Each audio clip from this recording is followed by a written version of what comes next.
आमरण उपोषण याच्यामुळे करणं आहे की लिंबेवड गाव येथील झोपडपट्टीचा प्रश्न आहे, 109 घराचा प्रश्न आहे, ज्याचं शासनानं मंजूर केल्याच्या नंतर त्यांचं मूल्यांकन केलं आहे, त्याची मोजणी झाली, मूल्यांकन झालं आहे, पण संबंधित अधिकारी काही टक्केवारी मागू लागले, तर ते काही झोपडपट्टीवाले लोक द्यायला तयार नव्हते, म्हणून त्यांनी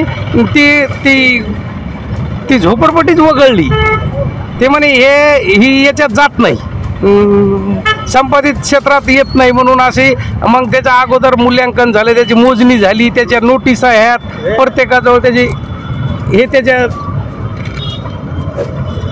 याची नोटीस हे त्याच्या नोटिसी सहित हे, आणि नंतर टक्केवारी न दिल्या कारणानं त्यांनी ही वगळण्यात आली असं त्यांचं म्हणणं आहे की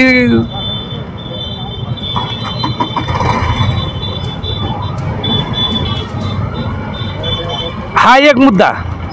दुसरा मुद्दा असा आहे, ग्रामपंचायतच्या रेकॉर्डला जिथं गावात घर नाही असे 200 घरं बोगस आहेत, ज्याचं काहीच नाही, त्याचं कोट्यावधी रुपयाचं मूल्यांकन करून शासनाला लुटण्याचा प्रयत्न चालू आहे याच्यातून याला. आणि लोकायला ज्याचे जिथं क्षेत्रफळ आहे, जिथं घर आहे, अशा माणसाचे तिथं काहीच ठेवलं नाही, तिथं दुसऱ्या माणसाचं नाव घालून पैसे उचलण्याचा प्रयत्न करणं चालू आहे.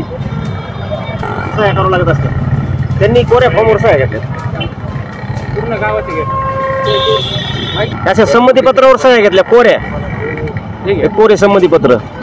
मोजणी झाल्याच्या नंतर संपूर्ण भरूनच सह्या घ्यायला पाहिजे गावकऱ्यांच्या, त्यांनी कोऱ्या याच्यावर सह्या घेतलेल्या आहेत पूर्ण गावकऱ्यांच्या.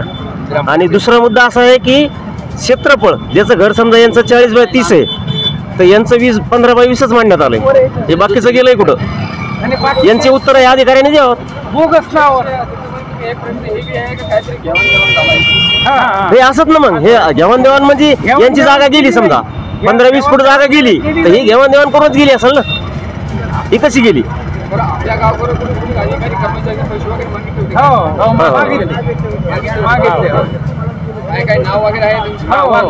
रोहित सोळंके, कार्यकारी अभियंता देशमुख, आणि त्यांनी रोहित सोळंके मार्फत पैसे मागितले, 10% रक्कम मागितली झोपडपट्टीची. ती न दिल्यामुळे त्यांनी झोपडपट्टी वगळली. या लोकांच्या घरावर पाणी फिरणार, त्याला पैसे न दिल्यामुळं त्यांनी ती वगळण्यात आली. आमचे प्रश्न सुटेपर्यंत आम्ही उपोषण सोडणार नाहीत आणि गावाची फेरमोजणी व्हावी ही विनंती.